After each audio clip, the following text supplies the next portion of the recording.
start, I'm at about 3,000 RPMs in fourth gear, so if I shift down to third and give a little boost,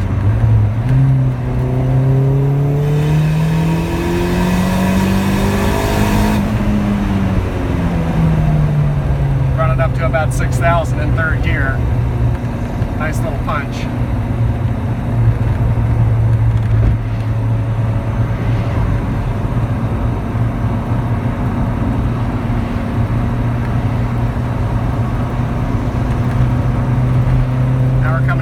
Highway space here, so let's see what we can get into. Again, third gear, about 4,000 RPMs.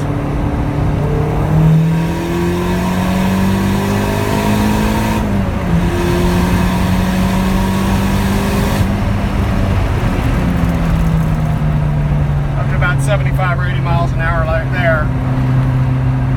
I'm going to pull off and give it a little run around the loop here. See if I can find a little bit of open road to kind of run it from lower gears on up.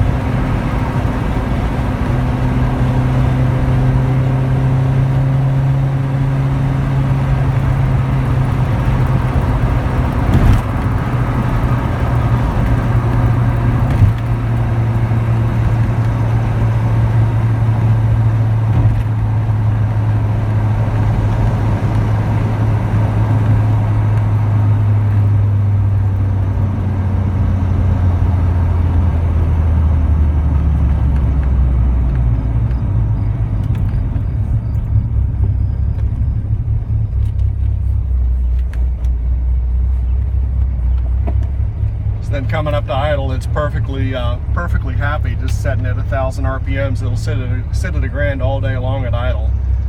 No issues with heat or anything like that.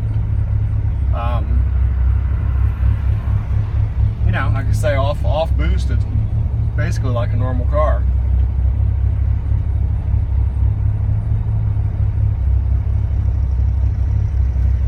So even after running it a little hard through that, you know, it's sitting right in the center on the temp gauge, which is actually low for these cars. They tend to run a little bit on the hot side anyway. Oil temp is running about 70 degrees Celsius, which is actually on the cool side also. It's running the thermostatic plate in there, so it does let it warm up a little bit, so it's not constantly cooling when it's cold. Especially in the wintertime, you don't want that, but maybe down, if you're warm down in Florida or something like that where it never gets cold, it won't be an issue. But in the wintertime up here, you know, when there's snow on the ground, you don't want your oil to be like ice cold all the time.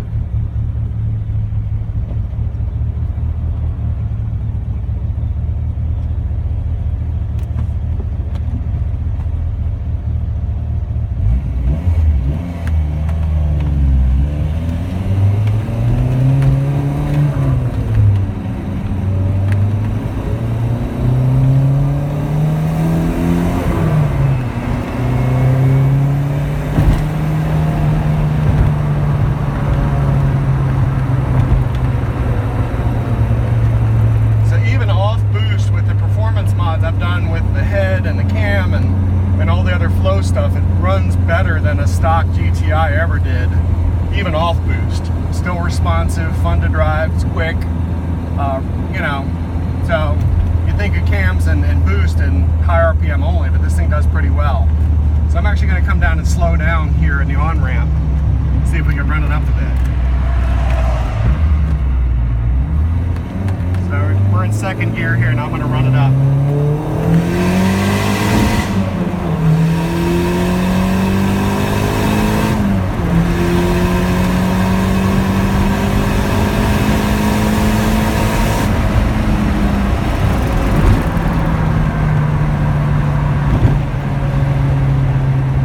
That wasn't bad. That was up to 6,500 RPMs in fourth gear. And fifth gear will still pull just as hard. I just ran out of space.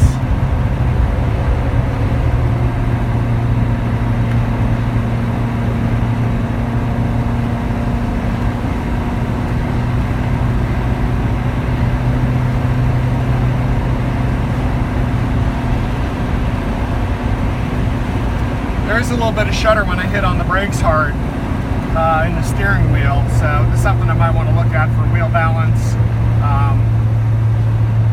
you know, and possibly alignment. It gets a little shudder at like high speeds, It's just something I've never monkeyed around with at this point. There's no shimmy at all, you know, when you hit the brakes gradually, just when you kind of hit them hard.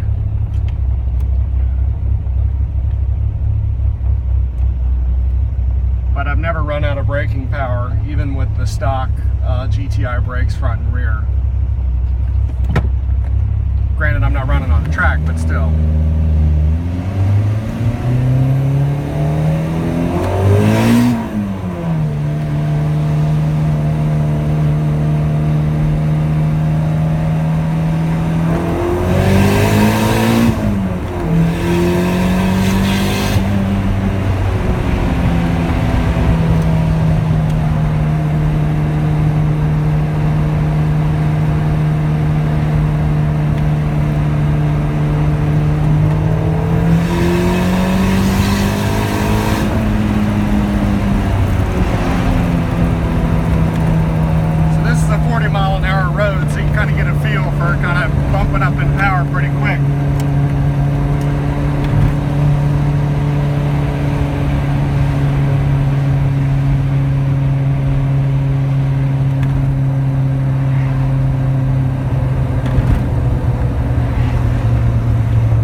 Clutch in right in neutral, drops right to 1,000, 1,100 RPMs.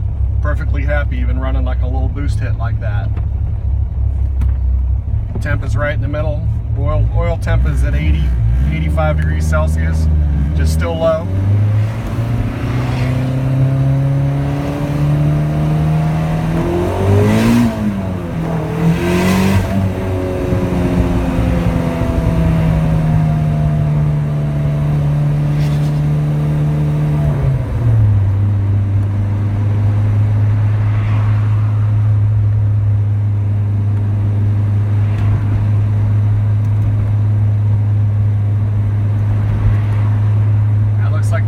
Is open. I got to bring the wife's car up.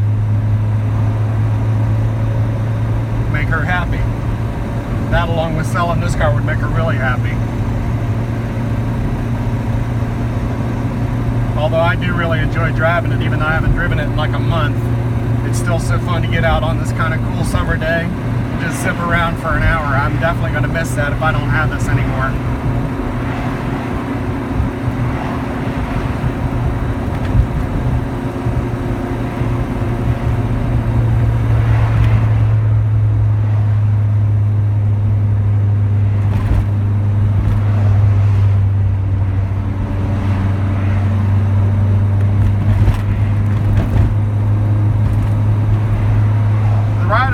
Pretty firm. It's not bone jarring, but it does have the specs, pretty stiff coilovers on it, so you can adjust it a bit. I have it kind of down as far as it'll go without rubbing if I hit a bump at highway speed in the rear, because there is a little bit of poke on these wheels with 15x8s all the way around. But I get tons of compliments on the Corrado old school 14-inch step lip steelies that are stepped up. Everybody loves them. I picked those up from Orchid Euro a couple years ago, raw and unfinished, and I went ahead and had them powder coated, and probably put about, at the most, 2,000 miles on the wheels and tires at this point in the last 2 years. The car's got 107,898 miles at the moment. When I bought it, it had about 103 or 104, and that's been 3 or 4 years ago. So, you know, that's true mileage for the car and the engine and everything. So all still stock bottom end, original. Haven't really touched anything there at this point anyway. I did put a windage tray in the oil pan when I put the oil pan in for the return. So it's got the windage tray in the bottom to keep the oil from splashing around too much. You know, top ends had the ported head, port matched Scientific Rabbit Stage 3 intake, new speed throttle body. You know, all that's been opened up. I've got the Volvo fuel distributor, which is pumping almost double the fuel under load when needed. I did some tests testing on that you can see on the Callaway thread. And it's running meth injection that kicks in at about 7 pounds of boost. Fill that up every so often just with windshield washer solvent. And it really helps keep all the intake temps down and helps keep the air-fuel ratios down.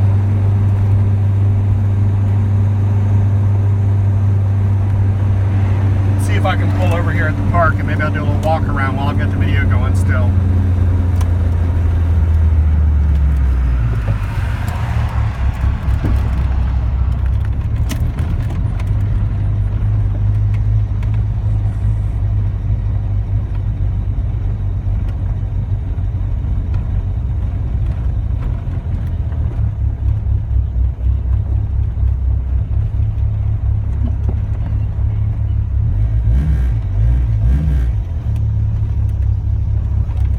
Let's see if I can find a shady spot.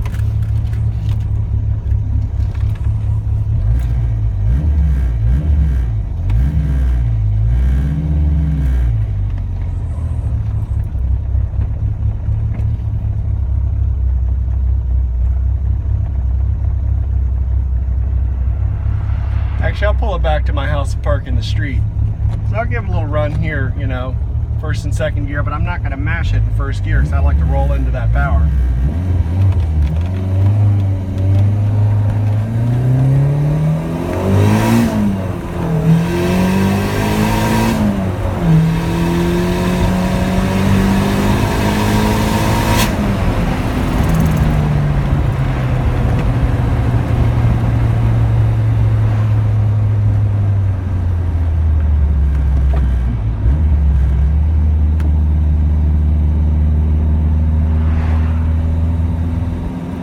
So for a stock 1.8, 30 plus year old motor, you know, and an OEM style turbo system, you know, this little car hauls ass.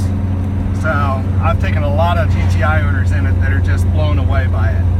I mean, obviously if you're running a VR turbo or a 1.8T pushing 400 horsepower, you know, it's going to eat this thing up. But if, you know, just think of this thing at its weight running. A nice e-Golf. This thing running, you know, 150 horsepower or so at the wheels, and the weight that it's running, I mean, this little car is awesome.